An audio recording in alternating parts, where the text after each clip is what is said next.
Kita kan paling agak alergi ya loh pajak itu ya. Terus betul ya. Ya, agak dongkol juga ya mas ya. Sudah pajak larang-larang dikaitkan dengan pendapatan kerajaan itu kan mesti besar sekali mestinya loh ya. Berarti kalau itu tidak dipajak berarti kan kerajaan itu rugi. Tapi dia tidak merasa itu rugi karena itu dikembalikan untuk kepentingan keagamaan. Nah dari sini saya kemudian berpikir berarti kemunculan prasasti yang menetapkan Sima itu bisa menjadi tokoh.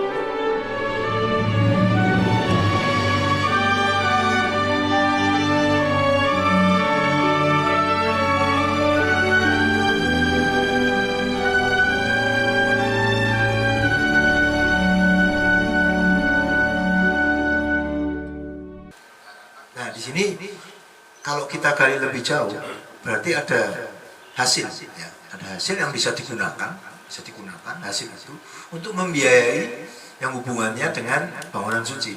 Bangunan suci itu bisa candi kalau kita anggap secara generalnya, oh ada candi. Nah dia akan menggunakan dari hasil sawah itu.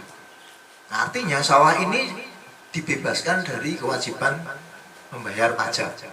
Nah kalau kita bicara pajak ini menjadi relate kalau dikaitkan dengan saat ini. Karena kita kan paling agak alergi ya loh pajak itu ya. Terus betul ya. Ya, agak dongkol juga ya mas ya. Sudah pajak larang-larang, jebul duitnya orang cetok misalnya. Tapi bagaimanapun juga kita itu apa ya harus taat sebagai warga negara yang baik ya. Kalau benar-benar ya dibayar ya pajak motor, pajak PBB. Tapi sebetulnya esensi pajak itu sebenarnya memang digunakan atau dikembalikan secara antropologis itu untuk kepentingan masyarakat. Nah salah satu contoh yang terjadi di masa lalu untuk menarik dikaji lebih jauh, tapi bukan domain saya, yang saya pernah cerita ke teman yang dari ekonomi, mungkin lebih tahu ya, karena nanti sistemnya. Ini artinya bisa berkembang. Ketika ada satu kerajaan yang mengikhlaskan tanah itu tidak ditarik pajak. Padahal kerajaan dan negara itu kan butuh pajak ya. Sekarang kan ya pajak ya. Nek jajan apa di warung apa aja kayaknya ada pajak PPH berapa persen ya. Itu kan berarti diuber bener tuh ya pajak itu sampai iso wis pokoknya apa dipajaki gitu ya. Kemudian ngomong gini nggak dipajaki ya. Kalau dipajaki waduh bahaya nih, satu huruf satu sekian ya. Mudah-mudahan ya. Nah artinya pajak itu sangat dibutuhkan oleh satu negara atau suatu kerajaan. Nah ketika pada waktu itu ada kerajaan yang mengikhlaskan tanah itu tidak ditarik pajak, tapi justru dikembalikan hasilnya untuk kepentingan agama. Nah ini kan menarik kalau dikontekkan lebih jauh. Karena Sima ini banyak sekali. Ini Mas Gun mungkin nanti kalau ditanya bisa jawab itu ada berapa ribu prasasti ya yang saya tanyakan. Karena saya bukan epigraf, jadi saya sangat terbatas. Tapi epigraf pernah saya tanya itu isi dari prasasti itu apa toh sebetulnya? Itu rata-rata 90% tanah Sima. Anugerah itu. Nah kalau misalnya jumlah prasasti aja yang kita secara bodohnya itu mungkin ratusan sampai ribuan ya, itu belum yang nggak ketemu ya. Itu berarti ada sekian ribu petak bidang sawah atau tanah yang tidak ditarik pajak. Nah ini kalau dikaitkan dengan pendapatan kerajaan itu kan mesti besar sekali mestinya loh ya. Berarti kalau itu tidak dipajak berarti kan kerajaan itu rugi sebetulnya. Tapi dia tidak merasa itu rugi karena itu dikembalikan untuk kepentingan keagamaan. Nah dari sini saya kemudian berpikir berarti kemunculan prasasti yang menetapkan Sima itu bisa menjadi tolok ukur kekayaan suatu kerajaan, kebesaran suatu kerajaan. Karena saya punya narasi logika normatif ilmiah saja misalnya, ya kalau kerajaannya butuh duit mesti ya dia awal gitu ya, wajah apa, enggak, kerajaan tidak punya penghasilan karena itu digunakan untuk suatu kepentingan komunitas atau keagamaan. Tapi di sisi lain, menurut pandangan bodoh saya, ya, itu berarti kerajaan ini juga diuntungkan dengan adanya sistem ini. Karena dia tidak perlu memikirkan penganggaran untuk keperluan perawatan bangunan suci. Jadi nggak perlu bikin proposal, nggak perlu bikin kayak RAP. Wes cukup tak pasrah ini kelolaannya sendiri, hasilnya dipakai. Jadi di satu sisi kerajaan dirugikan karena pemasukannya kurang, tapi di sisi dia juga diuntungkan karena dia tidak perlu menganggarkan atau mengalokasikan pendapatan dari kerajaan itu untuk merawat bangunan suci yang saat itu di masa kita masih sangat kuat dipengaruhi oleh kebudayaan yang kita sebut Hindu Buddha itu tentunya jumlahnya sangat banyak sekali. Nah, monggo ini nanti PR-nya orang yang ahli ekonomi sekarang untuk merelitkan itu dengan situasi seperti itu. Dan sekarang kan kita juga mungkin melihat dalam sistem perpajakan modern ada subsidi, ada yang tidak dipajak dan sebagainya karena untuk bulan ini. Nah, tapi itu seberapa kuatnya berpengaruh pada neraca keuangan suatu negara.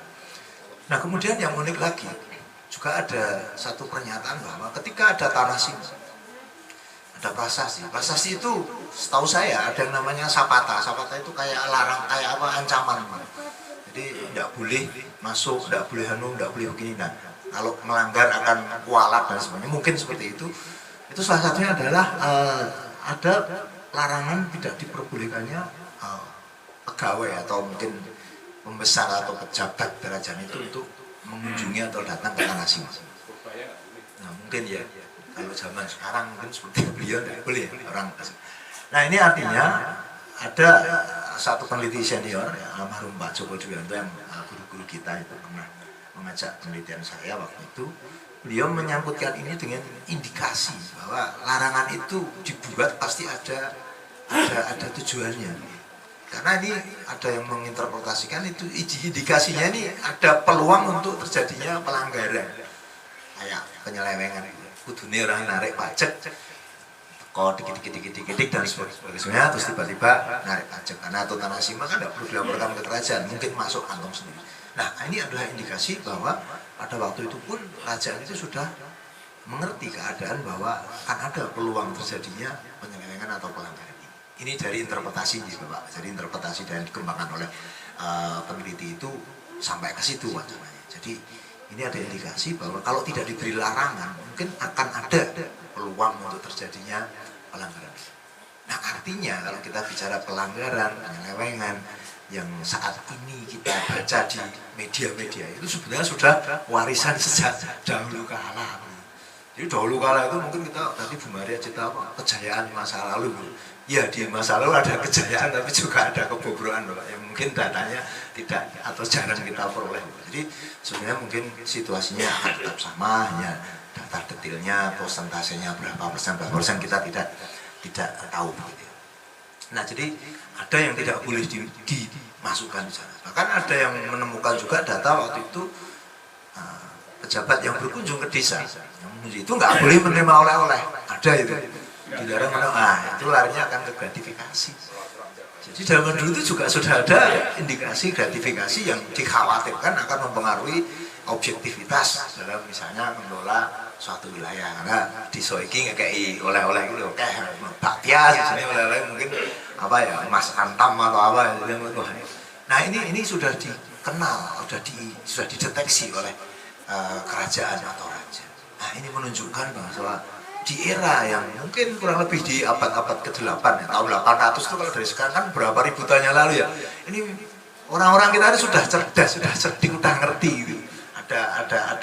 Ada karakter-karakter yang bisa berpotensi untuk terjadinya penyelewengan atau pelanggaran yang ujung-ujungnya nanti akan merugikan kerajaan. Selamat datang Mas Asep Sohib juga ini yang sering jadi teman diskusi kan di luar kami.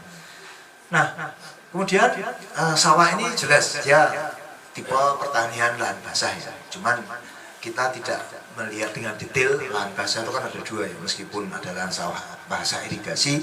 Kalau di ilmu geografi, karena kebetulan saya juga kuliah ilmu sana, ada sawah yang dia itu musiman, jadi irigasi tapi musiman. Kadang-kadang kalau pas musim hujan diairi, kalau enggak ya nanti dia tidak musim. Nah, itu data kita tidak lengkap, tapi kebanyakan sawah irigasi ini sudah banyak ada di Jawa, khususnya di era masa Jawa, dan terus terang saja menghasilkan padi atau beras. Saya pernah bertanya juga kepada pakar yang mengerti data ini, juga mungkin pakar lainnya. Sebenarnya komoditas utama Jawa itu apa? Ternyata memang beras, komoditas utamanya beras. Meskipun saya pernah studi dengan Prof. Rupa, beliau ahli gastro itu mengatakan ada juga rempah-rempah, karena konteksnya waktu itu kan jalur rempah. Tapi data itu menunjukkan kalau Indonesia, Nusantara, khususnya Jawa itu beras itu hasil dari padi ini menjadi komoditas yang sangat luar biasa besarnya, menjadi andalan begitu. Dikenal dalam catatan-catatan asing yang mungkin nanti di akhir slide akan ada di sana.